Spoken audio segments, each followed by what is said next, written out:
ख्रिस्त में मेरे प्रिय भाई और बहनों, आज 8 अप्रैल 2022 चालीसे के 5वें सप्ताह का शुक्रवार है। आज का पहला पाठ नबी यिर्मयाह के ग्रंथ से लिया गया है। इस परिच्छेद में यिर्मयाह कहते हैं कि अतीत के उसके मित्रगण जो अभी उसके विरोधी हो गए थे, उस पर अभियोग लगाकर उससे बदला चुकाने की ताक में थे। कारण इतना ही था कि नबी यिर्मयाह ईश्वर की चेतावनी भरी भविष्यवाणियों को इस्राएलियों को सुनाया करता था। इस्राएली लोग इतने हठीले बन गए थे कि वे ईश्वर की बात को सुनना नहीं चाहते थे। यहाँ तक कि मंदिर के प्रमुख निरीक्षक याजक पशहूर ने यिर्मयाह की भविष्यवाणी को सुनकर उसे पिटवाया और संग्रहालय में एक दिन रात के लिए बंदी बना दिया। लेकिन ईश्वर पर भरोसा रखते हुए यिर्मयाह ने कहा कि प्रभु एक पराक्रमी शूरवीर की तरह उसे दुष्टों के हाथ से छुड़ाएगा। संत यूहन्ना रचित सुसमाचार के आज के पहले पाठ में हम देखते हैं कि यहूदियों ने प्रभु यीशु को मार डालने के लिए पत्थर उठाए थे। उनके अनुसार प्रभु यीशु ने मैं ईश्वर का पुत्र हूं कहकर ईश निंदा की। वास्तव में प्रभु यीशु ने सत्य की घोषणा की थी। मार डाले जाने के भय से वह सत्य को नकार नहीं सकते थे, क्योंकि वे वास्तव में ईश्वर के पुत्र थे।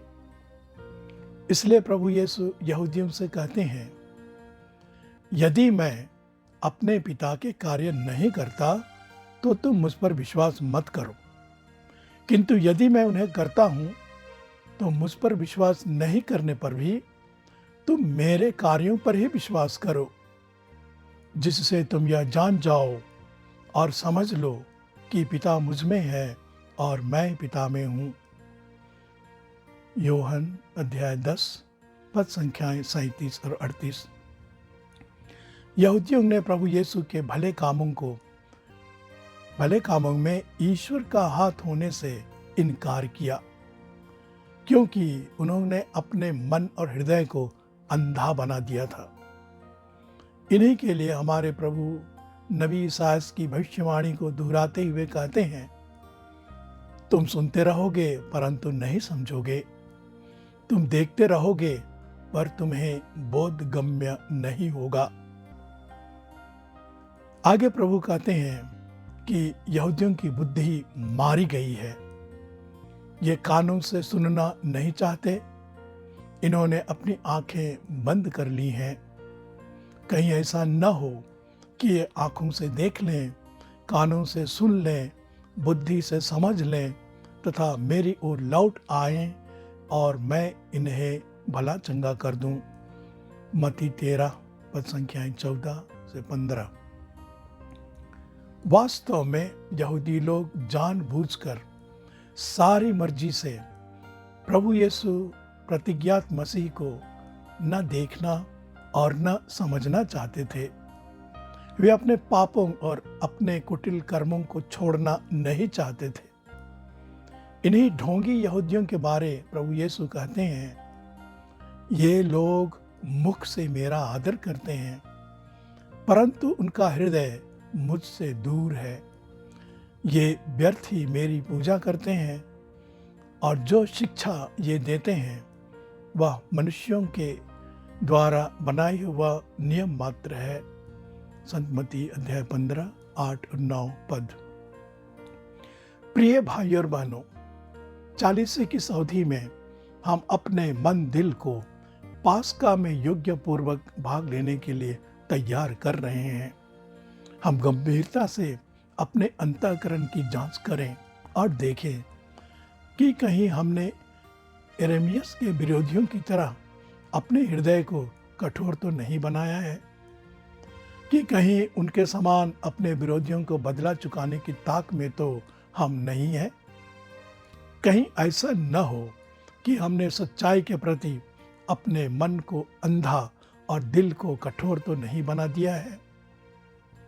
कहीं ऐसा तो नहीं है कि हम प्रभु की वाणी को सुनते हैं और समझना नहीं चाहते हैं?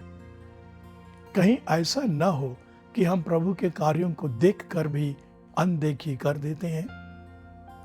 कहीं ऐसा न हो कि प्रभु की चेतावनी को सुनकर भी हम पापों और कुटिल कर्मों को छोड़ना नहीं चाहते हैं? कहीं ऐसा न हो कि हम मुख से प्रभु का आदर करते हैं परंतु हमारा हृदय प्रभु से दूर है?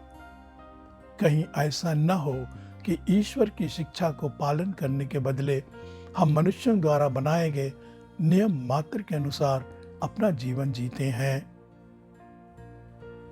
प्रिय भाइयों और बहनों, हमारी भलाई इसी में है कि हम नम्र और सच्चे मन दिल से प्रभु की शिक्षा को आत्मसात करके और किसी भी प्रकार के अधर्म और पाप को छोड़कर सच्ची धार्मिकता को अपनाएं, ताकि हम भक्ति भाव से पास्का रहस्यों में भाग लेकर हृदय से प्रभु की महिमा कर सकें। हम स्तोत्र लेखक के साथ कहें, हे प्रभु, अपनी प्रतिज्ञा के अनुसार मेरे कदमों को राह बता कि मैं बुराई का शिकार न हो जाऊं। स्तोत्र 118 पद संख्या 133। आमीन।